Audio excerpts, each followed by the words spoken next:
અમરેલી જિલ્લામાં સતત ધોધમાર વરસાદ પડ્યો અને ખાસ કરીને સાવરકુંડલાના વિસ્તારની અંદર 10 થી 12 ઇંચ જેટલો વરસાદ પડી ગયો અને આ વરસાદ છે તે વેર વિનાશ કરીને ગયો છે, કારણ કે ખેડૂતોની આશા પર પાણી ફેરવ્યો તો આ વરસાદ છે 10-12 ઇંચ વરસાદથી હું અત્યારે નાવલી ન્યૂઝની ટીમ પહોંચી છે ગ્રામ્ય વિસ્તારની અંદર સિતાર મેળવવા કે ખેડૂતોની શું સ્થિતિ છે તેને લઈને અત્યારે હું કેરાળા ગામડે પહોંચ્યો છું અને આ ખેડૂતોની જમીન છે।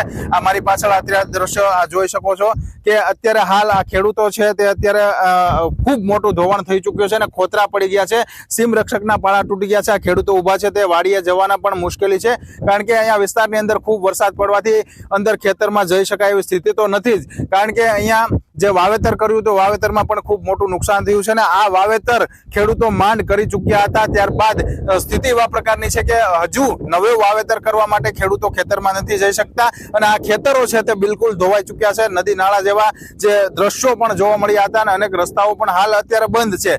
ખેડૂતોના એક જ માંગ છે કે બિયારણ જે વાવ્યું હતું તે ફેલ થઈ ગયું છે અને હવે નવા બિયારણ લાવવા તેમજ નવા બિયારણ બાદ વાવણી કરવી પણ મુશ્કેલી છે, કારણ કે અંદર રસ્તાઓ ખરાબ છે અને ખેડૂતોના જે ખેતરો છે એની અંદર એવા પાળાઓ તૂટ્યા છે કે જે જવું પણ હજુ મુશ્કેલ છે। આજે 8 દિવસ છતાં હજુ તંત્ર છે તે ક્યાંક ડોકાયું પણ નથી તેવા પણ ખેડૂતો આક્ષેપ કરી રહ્યા છે, કારણ કે તંત્રને એક જ ખેડૂતો માંગ કરી રહ્યા છે કે અમારી માટે ખેડૂતોનું જો આ માત્ર સર્વે કરે અને અમને થોડી ઘણી સહાય આપે તેવું ખેડૂતોની માંગ છે।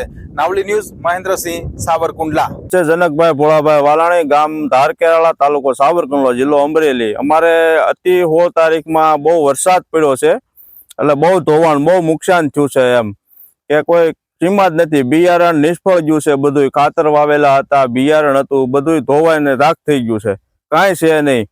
એટલે હવે અમારે કાંઈક સરકારશ્રીને નમ્ર વિનંતી કે કાંઈક થોડીક સહાય આપે તો અમે પાછા ઊભા થઈ શકીએ એવી કાંઈક પોઝિશન અમારી ઓલી કરે।